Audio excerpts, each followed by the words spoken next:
All right. How's it going? Trying this again because I forgot to record the first time. What I want to do today is a outline for a tabletop RPG campaign based on Final Fantasy 1. All right. It's pretty nerdy. I like Final Fantasy 1 as far as I like all the not all, but I like a lot of the Final Fantasy. I'm a Final Fantasy fan, and of all the Final Fantasies, Final Fantasy 1 is probably the easiest one to convert to a tabletop campaign, and it's pretty fun setting, right? I think it would work pretty well.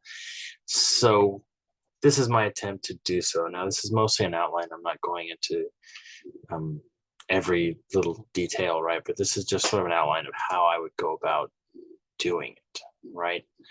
So without further ado, let's get to it again.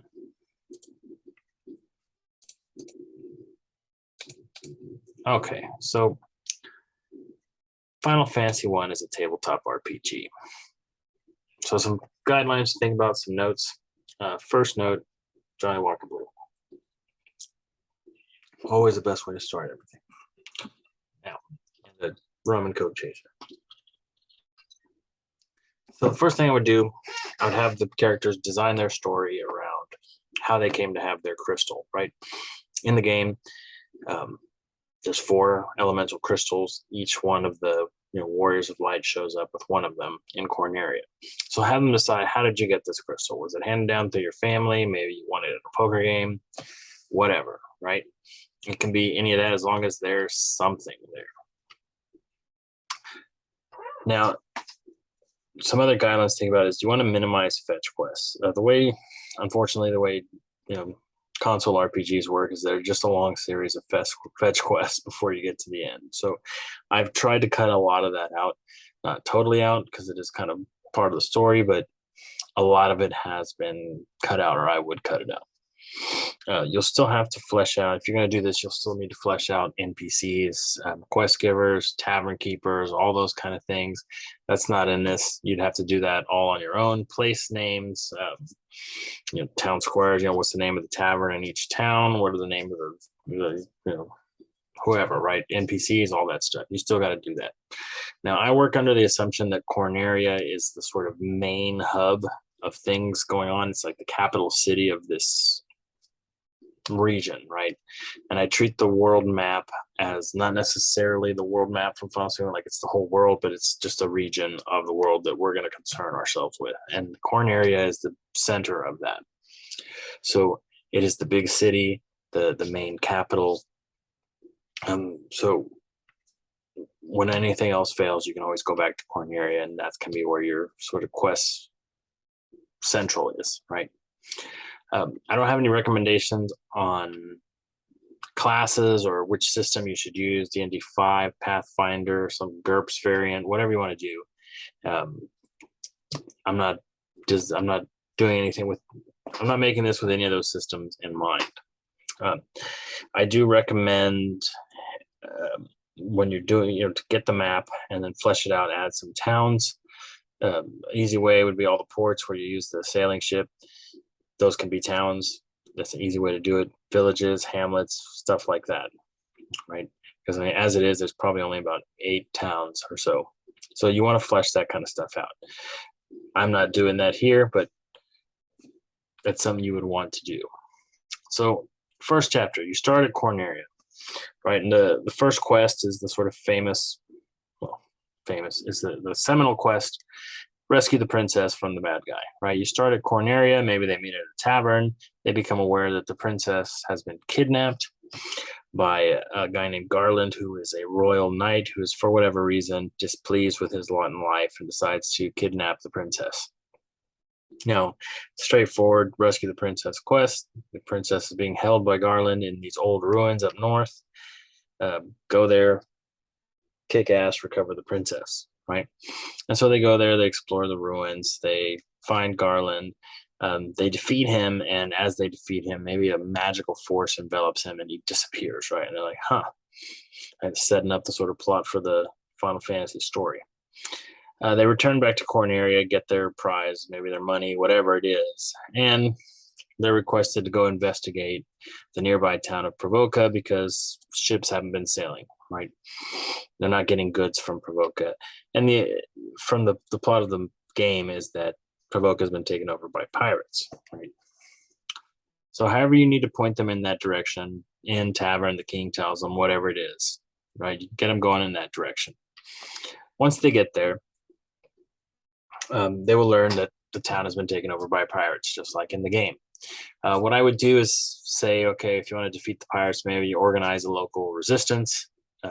Not necessarily, it doesn't need to be the October Revolution, right? It just needs to be a group of people to band together and overthrow the pirates with your help. And the prize for this is that you get to steal one of their ships or claim one of their ships. And now goods can flow freely to Corneria again. And here you can get a tip once they go back to Corneria, maybe collect their prize or investigate other things. They hear reports of a blight, right, in Melmond, right, the earth being rotted and crops failing. And maybe they get a side quest, and I'll talk about this here in a second, as far as the elves and the dwarves go, right? But what you really want to do is point them to Melmond, right?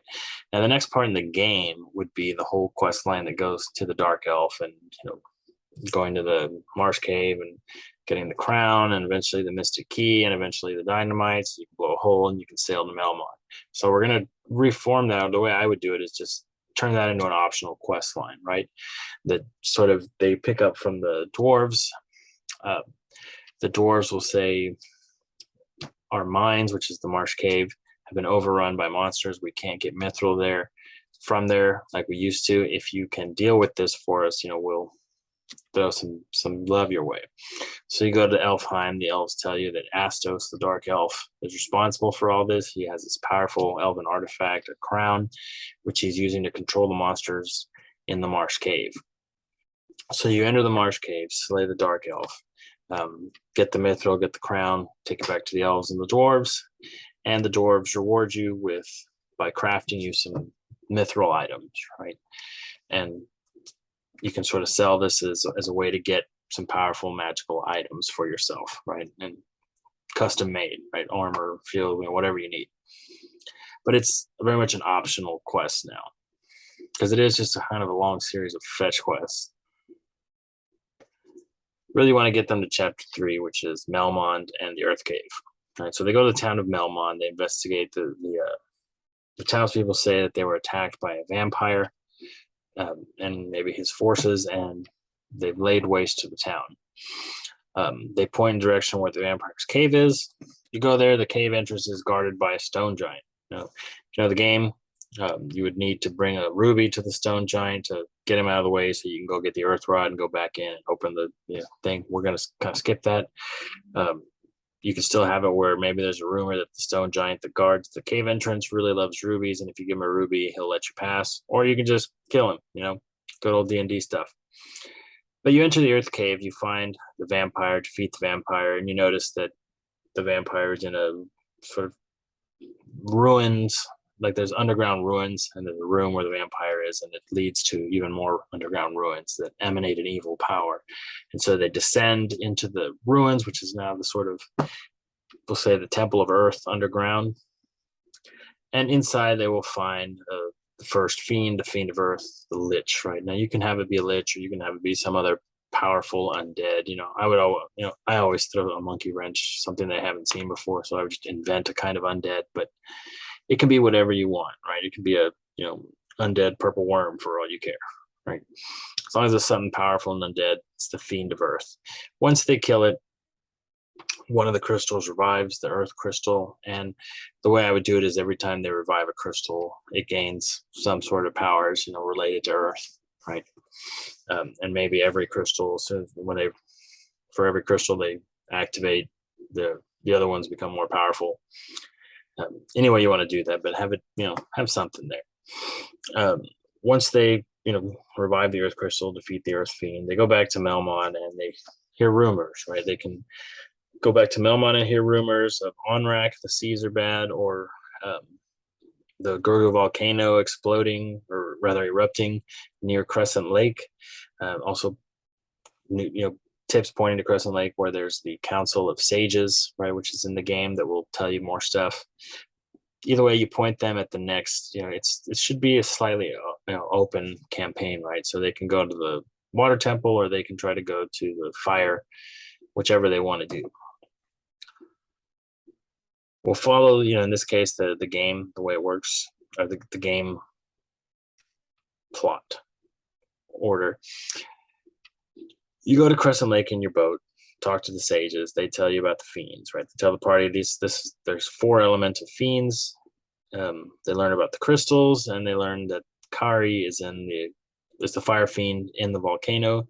Maybe they tell them that before you go into the volcano, you'll need to go to the ice cave, right, to get geared up, something that'll protect you from the heat of the volcano. So there's some sort of MacGuffin in the ice cave. This gets you into the ice cave, right? In the ice cave, you retrieve, things that'll help you in the volcano, maybe armor, maybe some, something that protects you from the heat, but also the floater stone, right? And it's supposed to be, the way I would handle it is kind of an unidentified artifact, right? Guarded by a beholder. And for some fun trivia, the original Final Fantasy, basically the artwork of what guarded the floater was a beholder, but they had to change it because rights. But if you want to be cool, make it a beholder. Now the stone is the stone that you need for the airship, right? You want that to be unidentified. You definitely don't want to give them an airship right off the bat, because they'll just fly over everywhere, right? It'll kind of kill a lot of the fun. But they get whatever they need from the ice cave, go to the Gurgu volcano, fight Carrie, revive the fire crystal, return to Crescent Lake, and then you point them at Onrak, at Gaia, wherever you need to point them, right? I would also use this opportunity to point them towards Bahamut, right? Say that Bahamut might offer more guidance, more power, whatever, and he's rumored to be in the Cardia Islands, right? And it brings us to the next part that I've made optional. The quest for, in the game would be the Castle of Ordeals that leads to your class promotion. The way I would recommend doing it, rather, is to make it optional, right? And that you tell them there's this place where these dragon men live on these islands, and Bahamut is rumored to be there, so they go there in their sailing ship, and on the islands they learn from the dragon men that Bahamut there's a temple to Bahamut, but he only appears to those that are truly worthy, and they learn, maybe from a priest or something that says, in order to prove yourself and be worthy of Bahamut, you have to go to the Castle of Ordeals. Point them to the Castle of Ordeals. They can fight their way through the Castle of Ordeals, defeat the boss there, which is, a Medusa, a zombie Medusa dragon thing. What I'm going to do and acquire the good old rat's tail, bring it back, present it, and Bahamut appears to them and grants them the promotion, right? The way I would do the promotion is, for those of you who don't know Final Fantasy 1, once you get promoted by Bahamut, you go from being like a fighter to being a knight, black belt to kung fu master, red mage to red wizard, white mage to white wizard, that kind of thing. So what I would do in that case is just turn it into prestige class, right? If they're fighters, maybe they become whatever prestige class you want to slap on there, right? Maybe swap some of their levels for the prestige class levels. However you want to, put some thought into it a little bit and just give them a boost, right? And I would also use this, if they do this optional quest, the Bahamut becomes like the source of info for whatever they have, any questions they have leading forward, right? He can tell them about what the floater stone is for, how to find out where the airship is, or he can tell the way I would do it is probably have them point to a MacGuffin in the water temple, which would be the tablet of Lefine, which follows the game. But you can very well just tell them where it is, right? It's kind of up to you. But make Bahamut now like where they want to go to ask questions, right? Tell them about the Sky Palace, the Mirage Tower, whatever. It's kind of up to you as the game master what Bahamut tells them or not, right? Because this part is optional. If not, you can just have them default to Corneria or the Circle of Sages. That aside, out of the way, we would point to the Water Temple, going to fight Kraken. Now, normally, in the game, you need to get Oxiale to go to the Water Temple. In order to get Oxiale, to go to Gaia and find out that their ferry is missing, and then go back to the desert and find a caravan that has captured the ferry, take the ferry back to Gaia, and the ferry pulls Oxyel from the water and gives it to you. What I would just do is basically to sort of, in the town, they inform me that there's this plant called Oxyel that grows in the desert nearby in the oasis, and you have to go to the oasis to retrieve the plant, take it to Matoya, who we've kind of skipped to this point, and she'll make the potion for you, and the potion will protect you from toxins and let you breathe underwater, and do all you need to have done, whatever the MacGuffin needs to do. You go into the shrine, the underwater shrine, you fight Kraken, you revive the water crystal. While you're there, you may get the tablet of the Find if you chose, that reveals the location of the airship. And then at some point, somebody would point them to the waterfall cave, right? The waterfall cave is where the robot that has the chime in the game. The chime lets you access the tower in the desert, which is called the Mirage Tower. The way I would do that is probably to have somebody point them. It can be now or it can be later. It doesn't really matter. But if they had gone there first, they would see that maybe there's sandstorms around the tower, and maybe the chime reveals the path to the tower, or maybe it opens the door, whatever. But somebody points them to a robot that they saw near the waterfall, right? And that would get you to the last fiend, to the town of Gaia and Lefane, right? Lefine, however you say that. You would visit Gaia, learn of the crazy weather, the sandstorms, all this stuff going on with the wind. Maybe the ferry's there and the ferry can do something for you or not. You learn of the location of the old town of Lefine. Maybe now is where they go to Lefine and they learn of the Sky Warriors and the location of the airship. Maybe they have the tablet, maybe they don't. Something is worth going to Lefine for. Maybe this is where they learn about the chime and the robot and the waterfall, however you want to do it, right? Depending on what order they do these things in.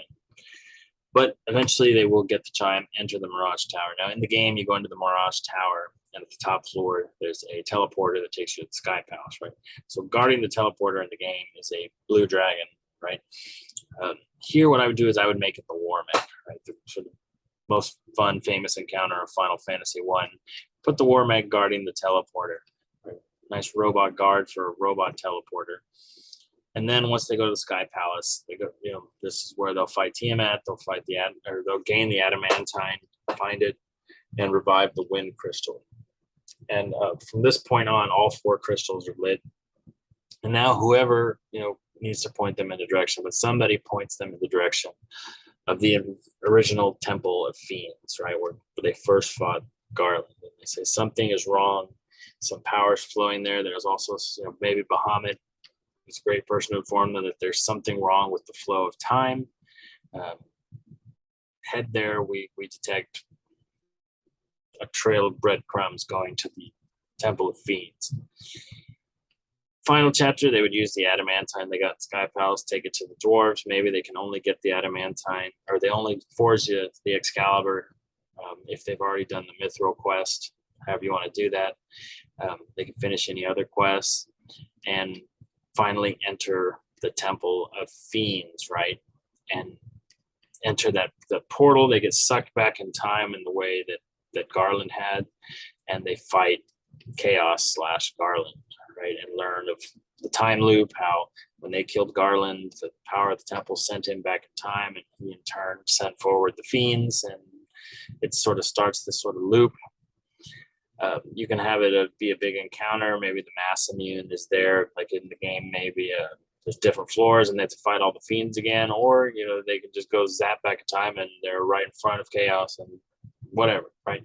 I would probably make Chaos some kind of demon template, like a Baylor, just based on the art. It's always fun to fight a Baylor, right? A Balrog. And that's basically how I would do that, right?